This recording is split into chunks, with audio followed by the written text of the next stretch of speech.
brought to you by Bethel School of Technology. Learn more at betheltech.net/Ken Coleman. 45% of people who voluntarily left their job said that neither a manager nor another leader proactively discussed their job satisfaction, their performance, or their future. Of those whose manager or leader did engage with them, because this is where we're going, because this is the key to stopping or to lessening employee turnover. Of those who left voluntarily, where their manager did engage with them in the 3 months before leaving, fewer than 3 in 10 had a conversation about the future of their career with the organization or their job satisfaction. They were even less likely to report that they discussed what it takes to be effective in their job or what it would take for them to stay with the organization. This isn't, leaders, listen, this isn't a big giant secret as to what's happening here.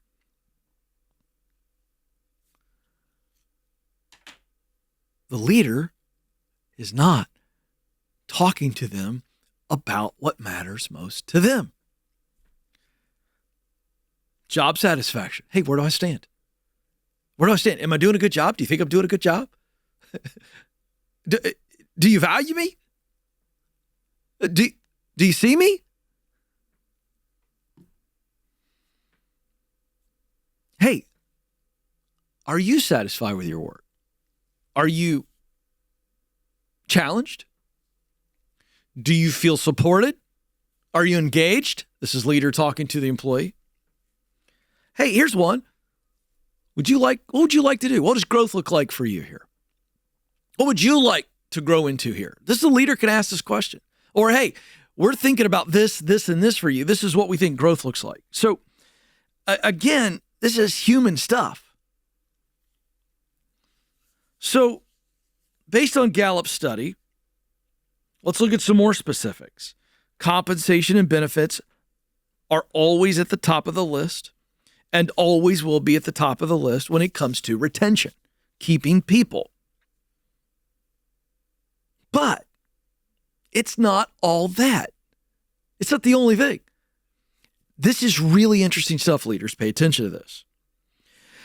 According to the data, 70% of preventable leavers reported actions more directly related to how they're managed daily than talking about compensation and benefits.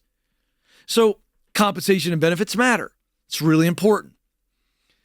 But in the data for Gallup, workers said it's day-to-day stuff that would keep me around. Now, before I reveal what these things are, let me explain why I think these specific day-to-day actions will keep people longer. And they said, if you address this, we're going to get to this, I'll stay. And it's not comp and it's not benefits. So why? Let me tell you why. Leaders, here's the thing you've got going for you. It's a pain in the butt for people to change jobs.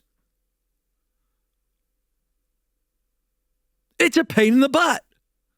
Well, let's talk about this. Nobody really wants to change a job unless it's absolutely miserable or there's absolutely no hope of going forward. But at the end of the day, if you can give them some reasons for showing up, they're going to go, you know what? Fair compensation, fair treatment.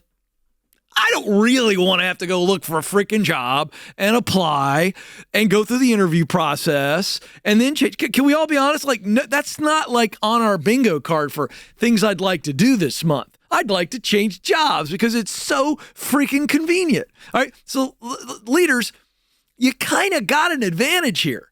All right. Now, let me tell you what the inside scoop is.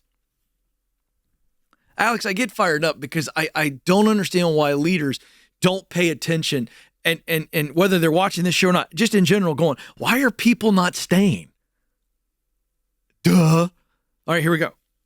This is so simple and preventable. Ready? More positive personal interactions with their manager. 21% said, if I had more positive personal interactions with my manager, I'd be more likely to stay. Okay, great. So Be positive. Be nice. Be supportive. Tell a joke. Ask them how they're doing. In other words, don't be a turd. That's one. Addressing frustrating organizational issues. 13% said that. Leaders, that means, why don't you know what your team is frustrated about? And then when you find out, you ready, Nostradamus? Do something about it. So, quick review where we're at. Be positive. Don't be a turd. Hey, when something's going on that's creating frustration, fix it. Fix it. Here's another thing, leaders. Ask the team how they'd fix it. If they're griping about it, I promise you they've thought about it. And if they've thought about it, I'll bet you they got some decent ideas. So, but leaders, they hear people griping, I got to fix something. It's all on me. It's all on me. No, it isn't.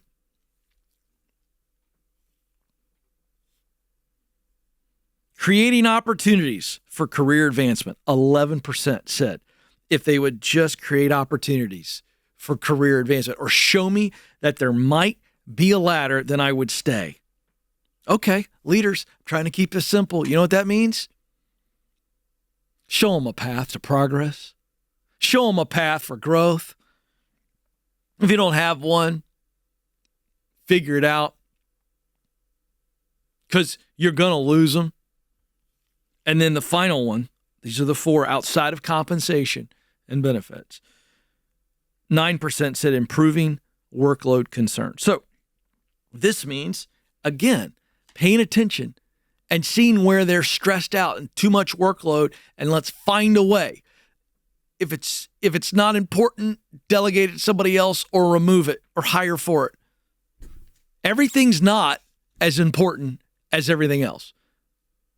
Leaders, everything that someone's doing, at some point, if you were to look at it and you had half a brain and used any sense at all, you'd go, well, this is more important than this. And so if they're overloaded, I should probably remove this, huh? Again, I know this is Einstein level stuff. This is mind-blowingly hard to understand. I know, and I'm going to try to keep it bottom shelf. Quick review. Leaders, beyond compensation and benefits, the top 4 reasons why people leave, and all of this is preventable, is they want more positive interactions with you. So be a coach, be kind, be communicative, don't leave them hanging. Frustrating organizational issues that aren't fixed. Hey, get your head on the ground. Get your ear to the ground, talking to people, get in the middle of it. Creating opportunities for growth. You got to know where people want to grow. You got to know where they want to go if you're going to come up with a plan for them to grow and create a ladder. And then finally, workload concerns. All of this, folks, is preventable if the leader is paying attention. If somebody young comes to me from now on, Alex, if some young leader comes to me or emails me, I get it online or whatever, I'm going to look at him and go, you know what your number one leadership role is? To pay attention. Pay attention.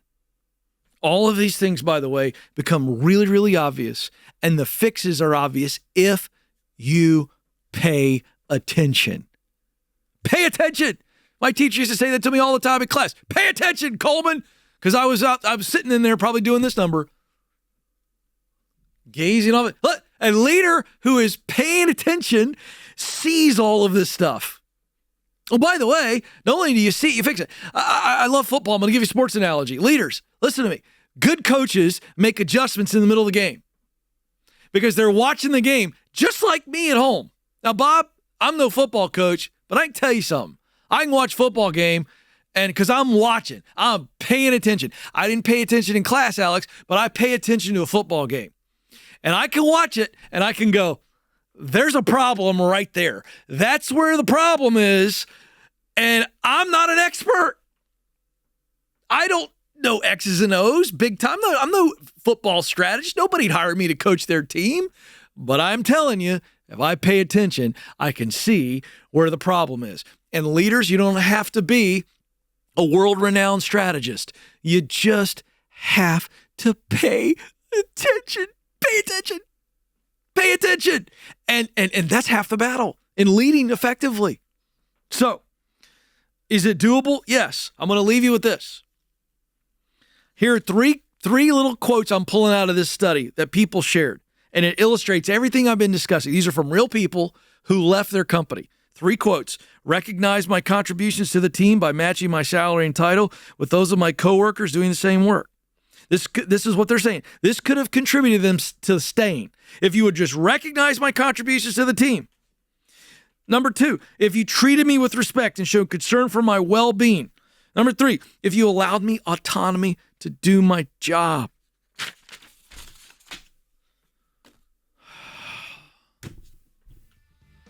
Pay attention, leaders. This isn't that difficult. Pay attention. Launch your tech career today at betheltech.net/Ken Coleman.